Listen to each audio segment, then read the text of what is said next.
интернетте адасу өте оңай. Тек қана дінге емес, қандай да болсын ақпаратқа беріліп қалу өте оңай. Қазір әлемде көптеген жағдайлар болып отыр. Саяси жағдайлар, сол саяси жағдай, мысалы, соғыс болып жатыр қазір, мысалы үшін. Халық кімді қолдап жатыр?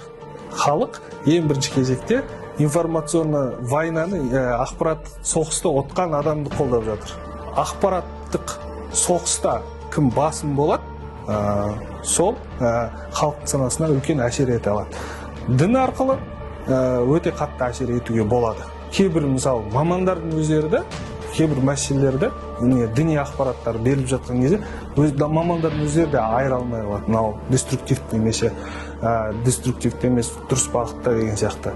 Себебі ол жерде 100% беріліп жатқан ақпараттың жомарттылық туралы, жақсылық туралы, бүкіл жақсы нәрселер туралы айтылады да, 99%. 1% сәл бір анасындай деструктивті, бір радикалды идеологияны тық жеру мүмкін. Кейбір деструктивті тақия деген принциптар бар. Осы радикалды идеяларын көрсетпей жасырын іске асырып отырады. Екіжүзділікке барады. Ондай да бар. Бірінші кезекте тәрбиемен айналысу керек. Тәрбиемен қалай айналысамыз? Балаңмен, жасөспірім балаңмен бірінші кезекте дос болу керек.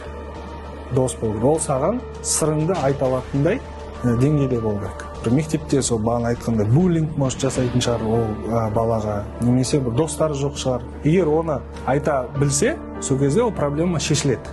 Дін проблема зерттеу орталығы мекемесі бар.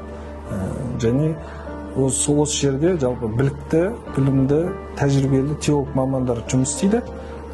Кез келген сұрақтарға жауап бере алады. Мысалы, кез келген адамның радикалдылық деңгейін анықтап, қаншалықты деңгейде оны қайтаруға болады деген сияқты сондай мәселелер бәрін анықтап жұмыс жасаймыз.